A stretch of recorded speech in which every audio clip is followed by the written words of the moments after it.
What's going on, everybody? It is that time again. The Sooners Illustrated Podcast, episode 226 on this Thursday, November the 13th, 2025. Josh Callaway, Collin Kennedy with you on a Thursday before a very large weekend of football. Oklahoma heading out to Tuscaloosa on Saturday. Collin and I are both going to be there, along with the great Tom Green.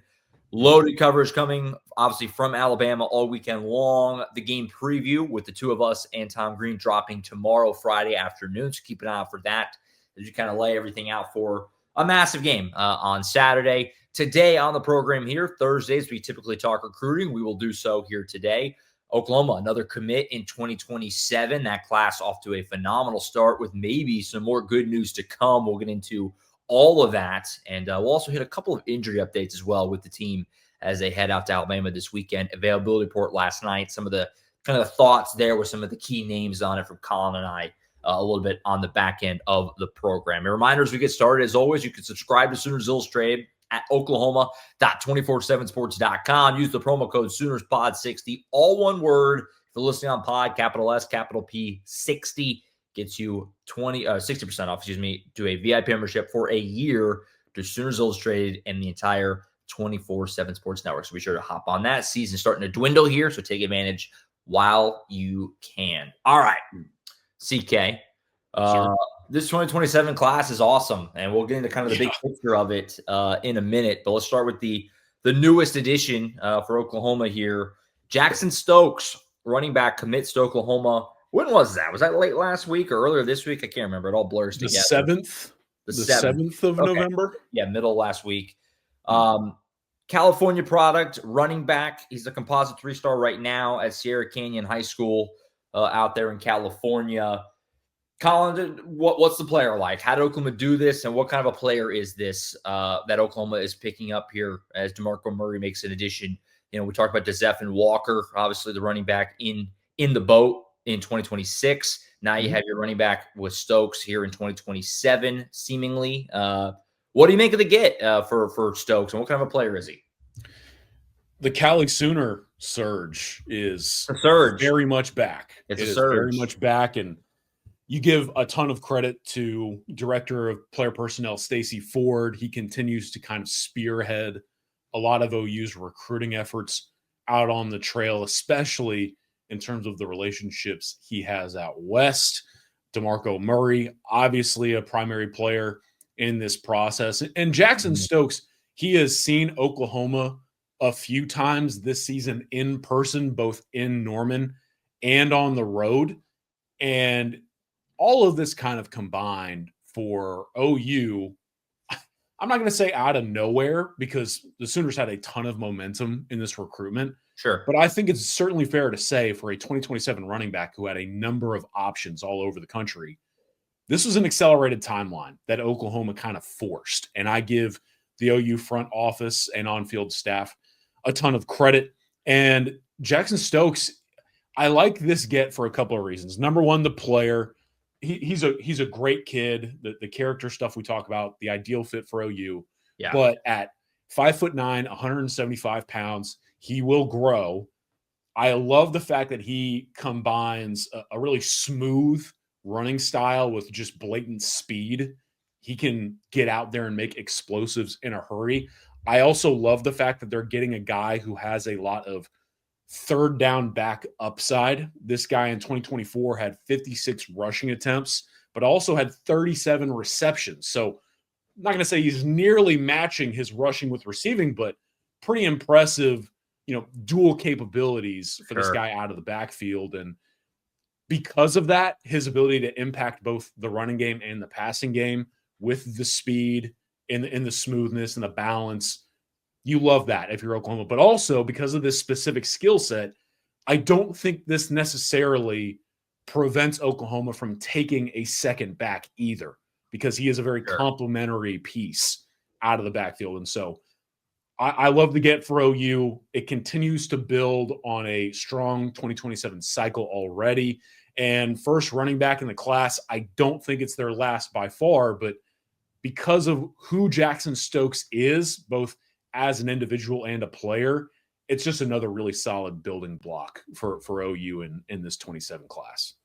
You mentioned, the California kind of run right now, and Yeah. obviously a lot of credit for that kind of going to Stacey Ford, who comes aboard obviously with Jim Nagy's staff. Um, you know, what can you say about that angle of it from someone from the outside who you would have a better insight to it? The impact that Ford is having and Oklahoma is having right now, and what they're doing on the West Coast right now, and obviously in particular with California. You joked about the Cali Sooners, but it's a real thing right now. They're making some serious headway out there on the West Coast right now. And again, Stacey Ford, kind of the name that is getting credit with a lot of it. For you, what's Oklahoma doing right now, and how impressive is it they're doing this with the California thing right now? Ford has a hand in a number of recruitments right now, and I know it's an obvious statement, but specifically out on the West Coast, and that goes beyond California as well. He has been huge in Arizona and a number of the other Western states. He was a big reason why Damari DeZern, if you'll remember, that's right, kind of committed to Oklahoma out of nowhere, got to Norman for the first time, and literally decided on that trip, that initial trip, right, I've seen enough.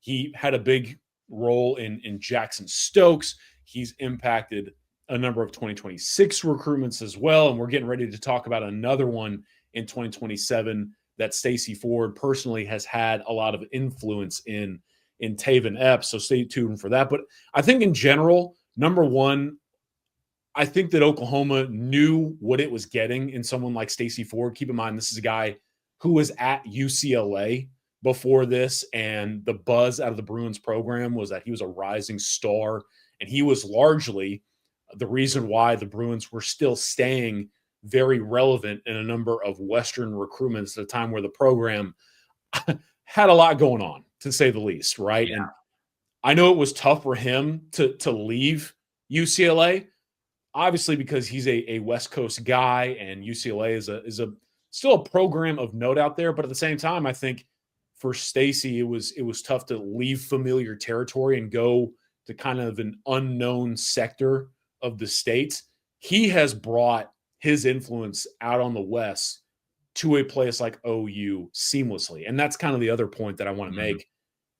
I know the Cali Sooners thing gets thrown around, but we forget how much of a primary layer that was or has been to the program in years past, and how much the West Coast influence has had on the program, especially back when this program was at its peak, in a sense. And they're kind of getting back to that, but I also think it comes at an opportune time. We've talked about this a little bit.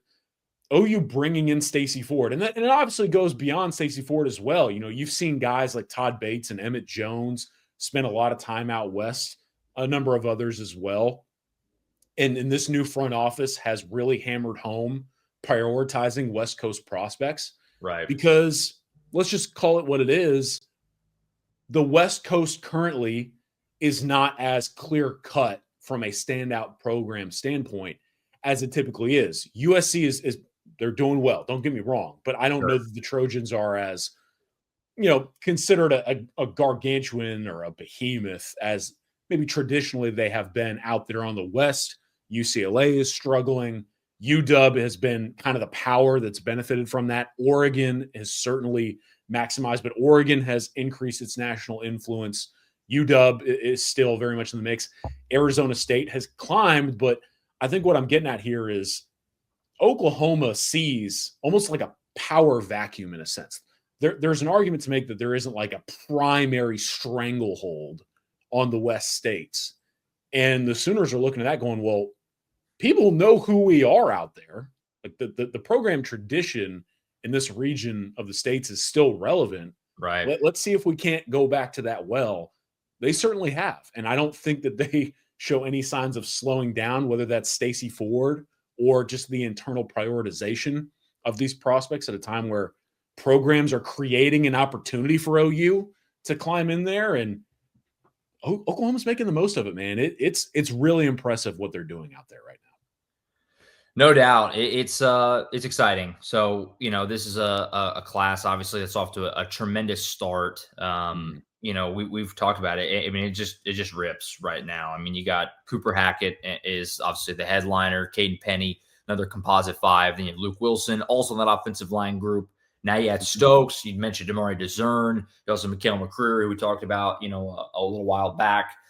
It's over a year until they sign, so it's super early, obviously, and it's 6 guys, right? I mean, you're going to add a bunch more, and there's a bunch more still to come there, but they're number 1 right now in the team composite. I mean, it shows you the start that they're off to. Collin, obviously, I mean, to have a top 5 class and certainly number 1, which is where they are right now, you kind of have to get off to a good start and then sustain. Like, you have to kind of dominate the whole way, and Oklahoma's certainly done that early. You can't complain about the start, especially, I mean, obviously offensively. 5 of these 6 guys are on offense.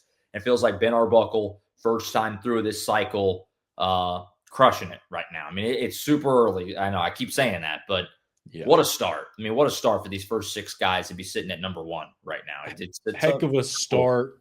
Heck of a start. I don't think that they are going to be done anytime soon either. I think that they have a real opportunity, the Sooners do, to maybe get some more good news over the next couple of months. They've got Stokes in a lot of different fires currently behind the scenes. And as they continue to win games and they continue to be in the race for the college football playoff, everything I'm hearing behind the scenes indicates they've got a chance to see even more dominoes fall as we get into the back end of the year. And you have to think, especially depending on the way that this season finishes and some of the program momentum, they get through this year on the field and take this into the offseason when a lot of these guys in 27 can start taking their official visits and go on some spring trips too. I think they're getting good news, more good news soon, and they're set for quite the surge in the spring and summer. I don't think that they're slowing down anytime soon, especially the way that this could go into the off months. On that note, so you teased potentially some more good news. I wanted to kind of pick your brain and get your thoughts on where things stand with Taven Epps. So obviously this is a guy that we've talked about, an elite linebacker product. Again, state of California, was committed to Texas. He decommitted the other day, and so he's now officially, back on the board officially, right? Or unofficially, maybe, however you want to look at it. Where do things stand here? Because obviously it's a guy we talked about. He was in town for was it the Ole Miss game that he was in town for?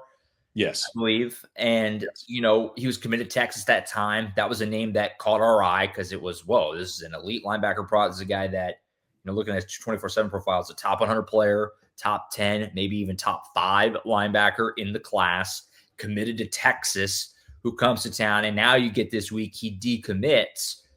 For you, Collin, how are things shaping up here? I mean, for any OU fan who's followed this, you see him decommit, you immediately go, oh, could this be a real thing? Where are things at with you in terms of Epps and Oklahoma? And also, we talk about the start this 27 class is off to. You throw a guy like Epps in there, and holy moly, you're really rolling now. I mean, where are things kind of at for you with this again, elite level linebacker out in the state of California? Yeah, I'm going to have a little bit more in a couple of recruiting notebooks I'm going to be putting together for the board. And so if you're interested, Sooners Pod 60, we're going to have a lot of recruiting intel coming up on both 26 and 27. And Epps is certainly going to be part of these notebooks. And here's why I say that. I think that this decommitment, I think Oklahoma had a serious influence on this decision. And I think that out of the call, Oklahoma, if OU isn't leading right now, I think the Sooners are certainly towards the top of the new contending programs within his reopen process. And look, I don't want to create a mixed message. The other teams that are in the mix here are the likes of Notre Dame, Alabama, Georgia, USC. Right. So he's got options. And I personally expect Taven Epps to take a little bit of time, at least through the end of this season, to continue doing what he's done. And he vocalized this to us at 24/7 Sports. He said on the record, this is him talking, quote, like, I went on a lot of trips while I was committed to Texas, and I really realized that I probably was too young and made a decision too early because I did not give other programs a chance, and I did not get to experience a lot of things that have really opened my eyes now. And I think off the heels of that, certainly part of that dynamic is Oklahoma. I think his trip to OU really reshaped the way that he chose to approach his process. And I think that the built-in relationship he has had with Stacey Ford, the two know each other very well. Ford basically helped host Epps on his unofficial visit in Norman, and then Epps being able to see OU, see the game day atmosphere. He was impressed by the fan base, and obviously the product on the field. We talked about it out of this visit, like the way that this system could fit him as a versatile defensive skill set is appealing. And you kind of see a common theme with that as well, with the likes of Georgia and Alabama, so on and so forth. So I think that Epps is going to take a few more visits. Again, there is no limit on unofficial trips. It obviously has to kind of be on your own dime. I think that he will be making a few more rounds before the end of the year. I wouldn't be surprised if he stops by OU for one of the final 2 home games of the season. I think Oklahoma would certainly welcome him with open arms back on campus. And no matter where he's going, especially obviously if it's in Oklahoma, this is going to be one to track, because I think that the next few weeks will have a lot of impact on his next decision. And we go from here. I think Oklahoma got kind of the initial good news it needed with him decommitting from Texas. And I think the Sooners are kind of in a prime position moving forward for a potential quote unquote flip. They just need to keep up the momentum here moving forward.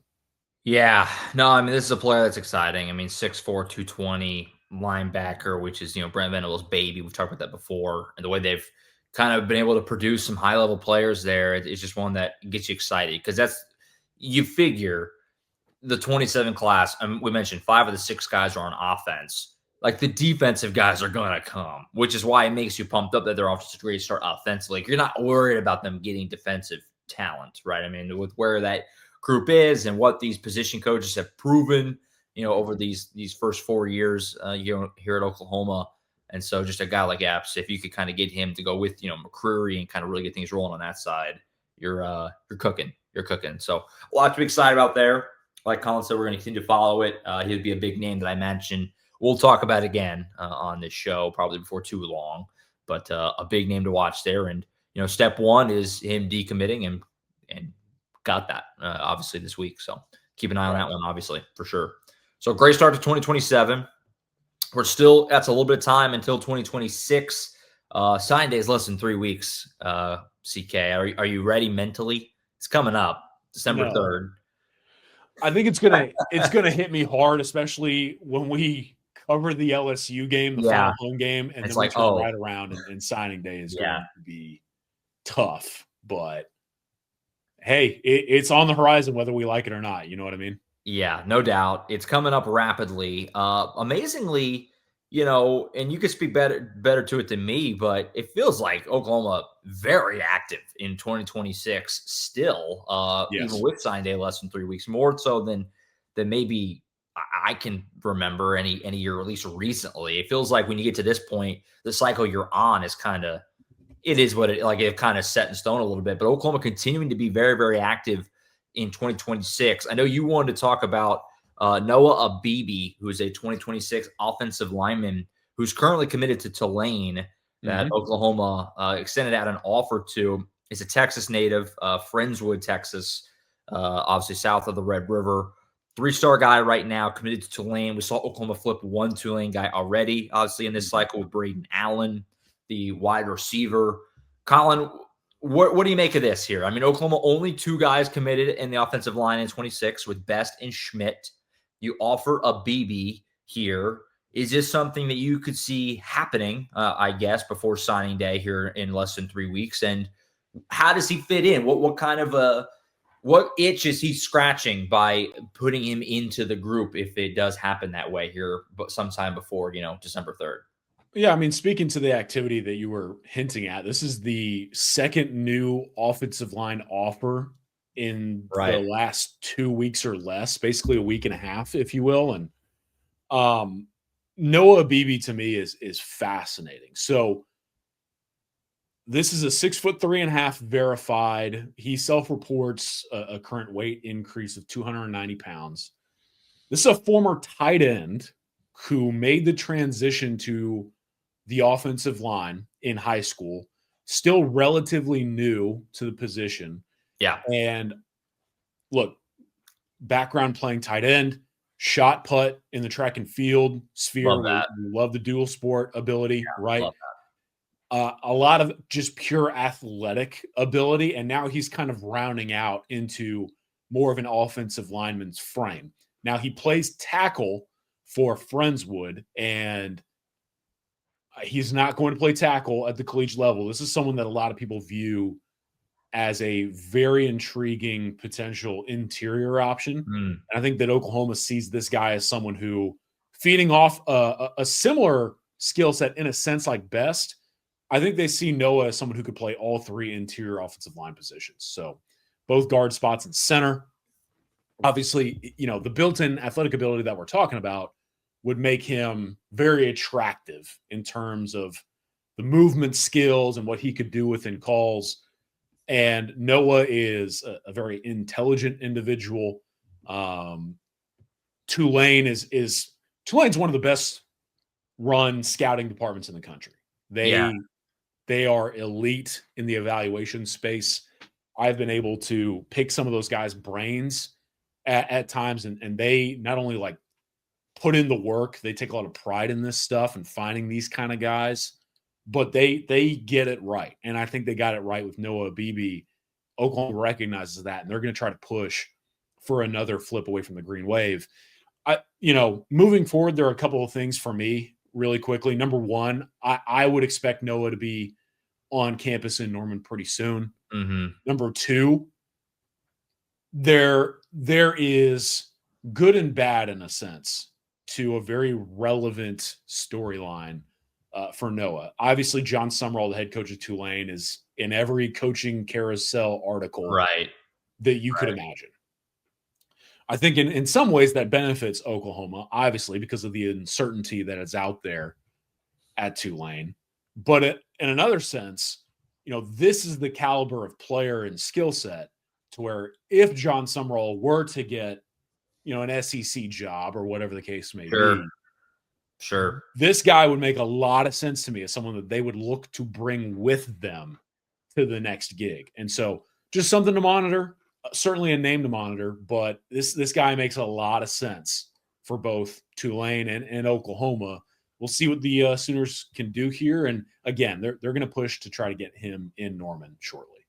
Yeah, no, it's a good point. If a Summerall were to end up at an Auburn or something, or maybe if Lane Kiffin leaves at an Ole Miss potentially, or maybe even Summerall could be a candidate for like a Florida or something. I don't know, Arkansas maybe. Would that be something that would interest Abebe? That's a very good point. Have you been surprised at all by just how active Oklahoma has been in 26 still this late? I mean, they got 22 guys right now. So pretty big. I mean, sizable class, not small by any means.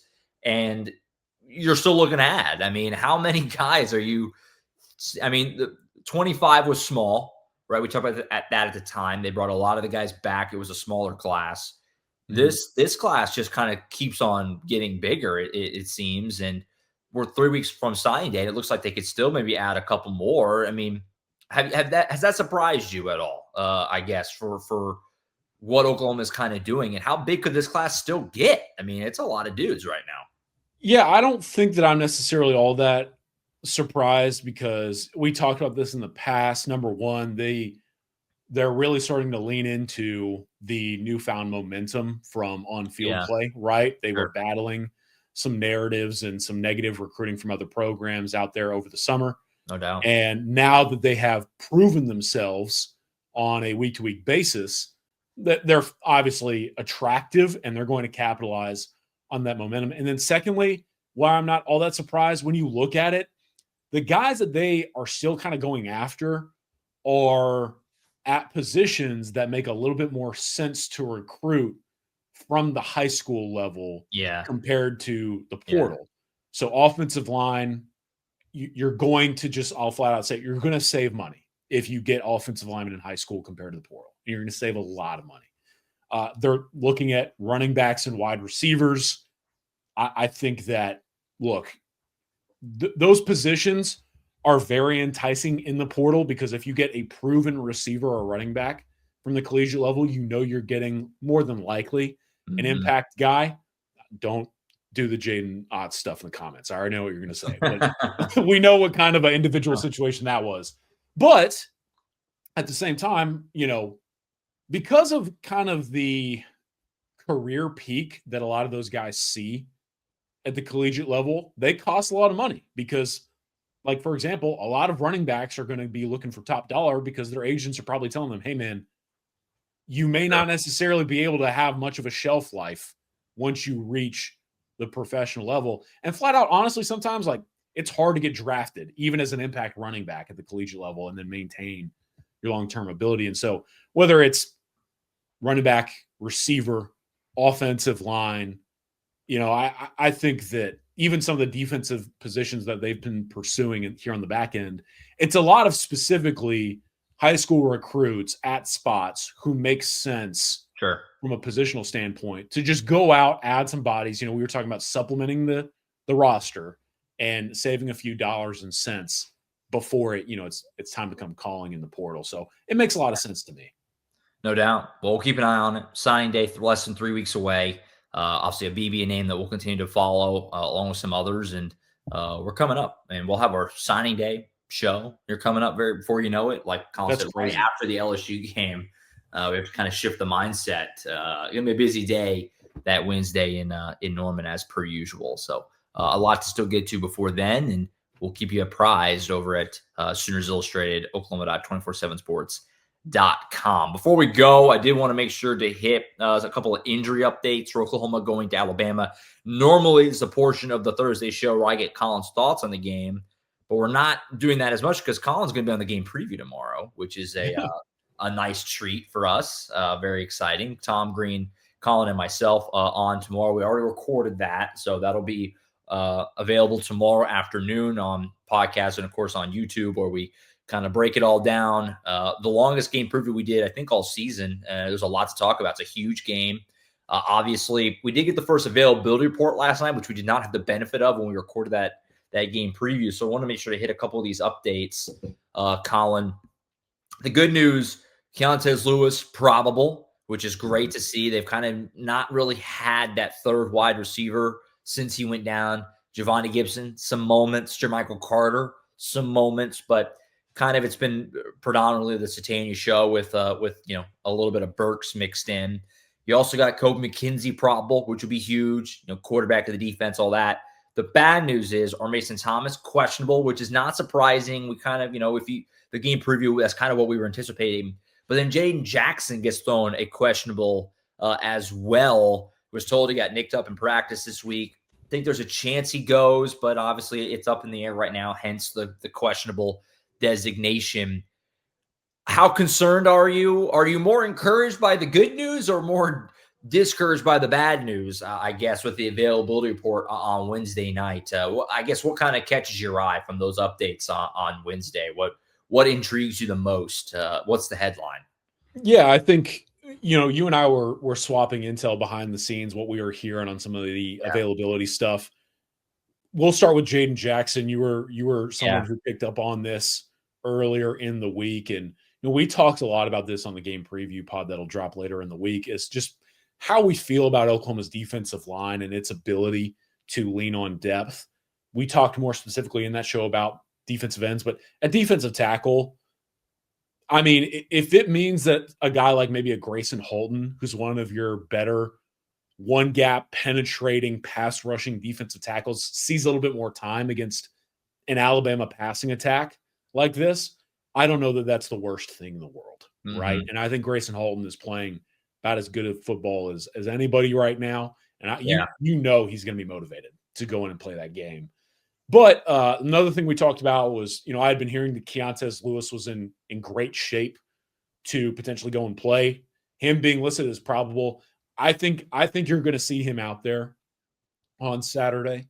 I think that is a huge boost because I think Keontae, I got asked in our VIP chat by one of our subscribers last night who might be the most underrated offensive player for Oklahoma. And when healthy, I think Keontae has a case. He's so reliable. No Like, doubt. he really has the feel of a safety blanket at times for them on the offensive side. And He's clearly a guy, great. to that point, he's clearly a guy that John Mateer likes to throw, like trusts to throw the football to. He's the guy he's looking for on key down. So I'm with you. That's a big deal if he's out there. That's a big deal. And I also think, too, that Keontae is someone that they more specifically like to use over the middle of the field. They'll call those slants with him and attack the chains. Sure. And it sometimes is hard for some of those receivers right now to get into the teeth of the defense. I don't think Keontae not only is afraid of that, I think he embraces that as a part of his approach. And so that's huge. You know, Kobe McKenzie, we'll see. I'm interested to see how that goes. Yeah. But I think the last thing for me, Josh, curious what you think. I thought it was just a relief to see no Gentry Williams officially. We knew that he was going to go play because he spoke with us earlier in the week. But Oklahoma getting arguably its best corner for the Alabama game, ready to roll. I think that's huge as well. No, I'm with you. I mean, you need him. I mean, you have Gentry to go with Bowen and Cortland Guillory against these wide receivers, and this quarterback is a big deal, no doubt. I'm with you. I'm actually kind of more encouraged by the good news. Owen Heineke did a great job in Knoxville. But Kobe McKenzie is one of those guys that, you just feel really good about having out there. He's good. He's not gonna make mistakes, and he's a quarterback of the defense. He wears the green dot. He's your leader out there. And so you want to have him. And again, Heineke did a great job in Knoxville, but you still would like to have your guy there in Kobe McKenzie. And I think he went into that game on Saturday, 2 weeks ago, expecting to play. I think it was a warm-ups thing. Like, no, I don't think I can quite go, and so hopefully everything trends the right way and he gets out there. I agree totally on Countess Lewis. And look, you're not going to, we talked about this a little bit in the game previous, so not to just regurgitate, but you're not going to place R. Mason Thomas 1-for-1. Obviously, he's, for my money, the best player on this team, regardless offense or defense. But that edge group is awesome. And Taylor Wine's playing great. Marvin Jones is playing great. Obviously, Okoye and PJ Adebawore are coming along. And against Tennessee, they got heat on Joey Aguilar basically that whole game, despite R. Mason being out. And look, this is an Alabama offensive line that can be had, right? It can be had. So, and you're going to need to get pressure on Ty Simpson. You have to. So, obviously, Jay Jaxsen, that's a huge blow as well if he doesn't go. I'm more optimistic about Jaxsen right now than R. Mason as far as maybe being able to be out there. But, if a Marcus Strong gets more snaps than normal, sure. I mean, the guy's been awesome anytime he gets out there, So you just, with where that defensive line is in totality, these are not guys you don't want to have out there. Don't get me wrong, but it feels like they can absorb it as well as anyone with the depth and just the talent. So we'll see. Maybe the most overlooked news, though, from the availability report. What did you make of Derek Simmons being listed as probable? Yeah, that's interesting too. And Logan Howland not on here at all. So you would think he's available. So you finally have seemingly more depth. I'm curious, if Simmons is a go, does he start? Or do you continue to roll with Foj? I would probably just stick with Foj, truthfully. I think you stick with Foj for two reasons. Number one, I don't know that you can keep doing the push-pull action with Ryan Foj, whether it was at guard and then now at right tackle. I think if you're going to put a true freshman out there and he's really started to settle in, you got to let that guy have the benefit of continued momentum and experience. That, the pushing and then yanking him away, that stuff I think kind of accrues over time and impacts a guy's ability to really settle.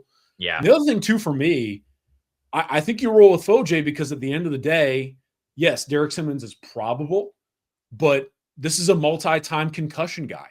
And I don't know that it's worth, especially when you have someone like Foj playing to the way that he is, I don't know that it's worth risking someone like a Derek Simmons, whether he's going to start somewhere down the line or just be valuable veteran depth, risking a guy like that for a potential playoff run. And so I think you roll with Foj even if Simmons is a go. And if he's looking at you going, hey, man, put me in there, I think you look at him and say, it's not worth it. I mean, concussions are serious. Let's make sure you're not even listed on the availability report. So you can play the last few games of the year and potentially help us with the postseason run. And I think you look at Foj and say, hey, man, like, we believe in you. Let's see what you can go out and do this weekend. Yeah, I mean, you just found something the last couple of weeks running the football a little bit, and I'm good with it. The same five you had in Knoxville with EPL and obviously Fasusi, Foj to go with Michaela and then Fabechi. That I'm good with that. And look, you can always rotate a little, and if it is just going horribly, which I don't think it will, but if it is, you got guys there. You got options. You have an Ozida. You have a Howland and potentially a Derek Simmons. If you need to, we got to let's switch some things up. Let's get some other guys in there to try to get a different look if it is going poorly. So I like it. And it does seem like offensive line wise, they have a shot to have the best depth they've had in a while. If Simmons is available to go with Howland, like I said, Ozida, and then that starting five, which did a good job in Knoxville, I thought, so I'm with you. Not bad. Not bad. Availability report, more names on it than you'd want, but it's game 10, right? Nobody's going to be totally healthy. Right. Could be worse. At least you're getting some good news. You know what I mean? Like, yeah, there are names, but you're at least getting a little bit of good news, especially down the stretch. And the end of the season is looming. Getting at least a few guys looking a little bit better in terms of outlook. Like, I don't think you take that for granted at this point of the season. Sure. And I'm, we'll have the updates obviously over at Sooners Illustrated Thursday night around 7:10-ish, Friday night around 7:10-ish, and then Saturday, 90 minutes for kick. So we'll have all the updates for you over at Sooners Illustrated on the availability reports. We'll let you know how these things progress. We'll obviously all be keeping an eye on, especially with those two big guys on the defensive line, R. Mason and Jaden Jaxsen. But we'll have the updates for you over at Sooners Illustrated. I'm looking forward to this, man. I mean, we have the game preview tomorrow, so we'll break the game down there. But I'm excited, man. It's going to be a fun one. I think the experience in Knoxville was so great. We all loved it. Obviously, it was a great Oklahoma win, which makes it a little bit more fun for us to talk about and everything. But I'm looking forward to this. I think similarly to 2 weeks ago, where we went into that game saying whatever the best version of Knoxville is, we're going to get it. I think kind of similar this weekend. I mean, this is homecoming for Alabama. This is a top 12, top 11 matchup, two blue bloods. I'm pumped to be out there, man. I'm glad you get to be out there with us as well. I'm excited for this. This is going to be really cool. I'm looking forward to it. I think I was weighing whether or not I should go, and this is, to me, just one of those games where it's like once in a lifetime opportunity, maybe a little bit far, but it's like you just don't take this kind of stuff for granted, man. And I also think, kind of adding some more intel here on the back end of the show, from a recruiting perspective, we talked a little bit on our board during the Tennessee game. I always try to highlight which Oklahoma targets are going to be in the opposing stands watching OU play. Our guys at Bama 24/7, my guy Brett Greenberg, who does a great job and one of my favorites in our company. He's already starting to assemble the visitor list for the Crimson Tide this weekend. I can tell you right now, there are going to be a few guys in the stands, and there will probably be more added, who are very high on OU currently. And so I'll just come out and say it. I think that the win over Tennessee on the road was a big domino to fall for a guy like Jaxsen Stokes, who I was told was in attendance in Knoxville.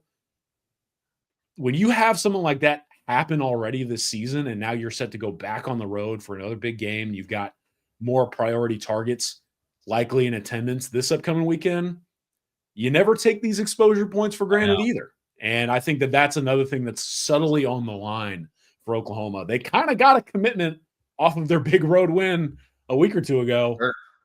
Maybe an opportunity to do something more coming up this Saturday. Really exciting. Huge opportunity for Oklahoma. So much on the line. And we'll get into all of that on the game preview on Friday, 3 o'clock. Keep an eye out for it. Friday afternoon, 3 o'clock Central Time. The two of us and Tom Green break down all the angles of the game, what we're watching for, what the key is to Oklahoma winning. And we did pick the game at the very end, as well as we always do, give our final predictions on this one. I think that's it for now.